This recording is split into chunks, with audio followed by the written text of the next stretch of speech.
Assalamualaikum warahmatullahi wabarakatuh. Selamat bertemu kembali anak-anak. Salam sehat untuk kita semua.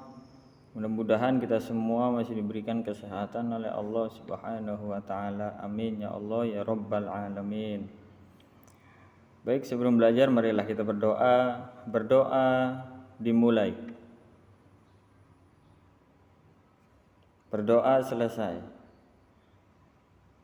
Nah, kita langsung saja masuk ke materi. Hari ini kita pelajaran fikih, ya. Pelajaran fikih materinya tentang kurban, ya. Coba kamu amati gambar di bawah itu. Coba. Tuh.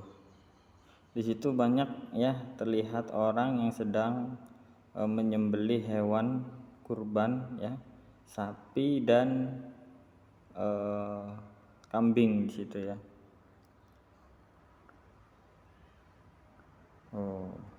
Kurban dalam sejarah umat manusia merupakan ibadah yang dimulai pada masa Nabi Ibrahim alaihissalam. Tuh, ya. Nah, coba kita simak video berikut ini baik-baik, ya. Ini penjelasan tentang hewan kurban. Terdalam berbagai kurban. Bukan itu.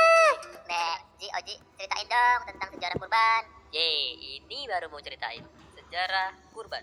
Sejarah singkat kurban ini dimulai dari Nabi Ibrahim menerima wahyu Allah Subhanahu wa taala melalui mimpi. Dalam mimpi tersebut, Nabi Ibrahim diperintahkan agar dirinya menyembelih anaknya, Ismail. Kemudian, Nabi Ibrahim menceritakan mimpi tersebut kepada anaknya. Dan bagaimanakah jawaban dari Ismail? Ya, itu mengejutkan teman-teman. Ismail dengan kemantapan hatinya telah menyatakan siap untuk disembelih jika hal tersebut merupakan perintah dari Allah Subhanahu wa taala. Nabi Ibrahim sendiri tidak menolak perintah Allah yang satu ini. Perintah yang mungkin sangat berat jika dilakukan oleh manusia biasa. Bahkan untuk sekedar bertanya kenapa harus menyembelih anaknya, Nabi Ibrahim pun tidak berani. Saat itu, Nabi Ibrahim yakin atas kebesaran dan kebijakan Allah Subhanahu wa taala. Nabi Ibrahim yang taat itu kemudian bersiap untuk mengerjakan perintah Allah tersebut. Kemudian, beliau membaringkan anaknya. Ismail pun siap mentaati perintah ayahnya. Jika teman-teman berada di posisi Nabi Ibrahim atau Ismail, apakah akan bersiap seperti itu?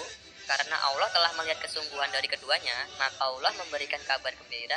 Quran Surat Asy-Syafa'at ayat 104 sampai 107. Karena Allah melihat keduanya merupakan hamba yang taat, Allah menggantikan posisi Ismail dengan sembelihan yang besar. Penggantinya sendiri adalah domba jantan dari surga. Domba itu putih, besar, bermata bagus, bertanduk, dan diikat dengan rumput samurah. Wallahu a'lam. Yang jelas, hewan sembelihan besar tersebut yang akhirnya disembelih oleh Nabi Ibrahim. Begitulah teman-teman, Maha Penyayangnya Allah. Saat ini kita bisa melaksanakan ibadah kurban dengan menyembelih hewan seperti unta, sapi, kerbau, domba atau kambing. Melalui ibadah kurban ini, momen berbagi dengan sesama begitu terasa. Tidak semua orang bisa dengan mudah mengkonsumsi daging karena keterbatasan ekonomi. Jadi gitu Mbak, sejarah singkat ibadah kurban. Makasih teman-teman udah belajar bareng Oji. Assalamualaikum. Bye. Ya, itulah sejarah dari kurban, ya. Nah, mudah-mudahan kamu bisa dipahami dengan baik, ya. Nah, kemudian pengertian hukum dan syarat kurban. Nah, pengertian hukum dan syarat kurban nih, ya. Pengertian kurban disebut juga al-adhiyah, ya, yaitu binatang ternak yang disembelih pada hari raya Nahr atau kurban. Nah, kurban secara bahasa berasal dari bahasa Arab, ya, qoroba, yang artinya dekat. Sedangkan secara istilah kurban adalah beribadah kepada Allah Subhanahu wa taala dengan cara menyembelih hewan tertentu pada hari raya haji dan hari-hari tasyrik tanggal 11, 12 dan 13 Zulhijjah yang diniatkan semata-mata untuk mendekatkan diri kepada Allah. Nah, di situ ada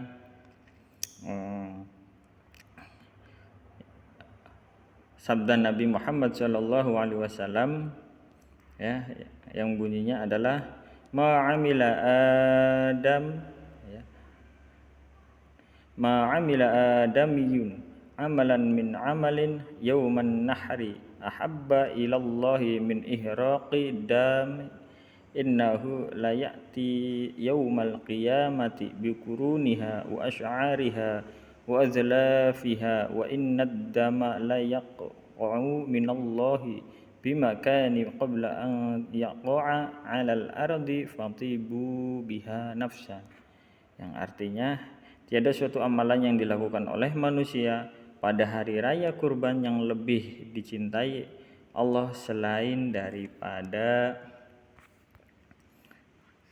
menyembelih hewan kurban sesungguhnya.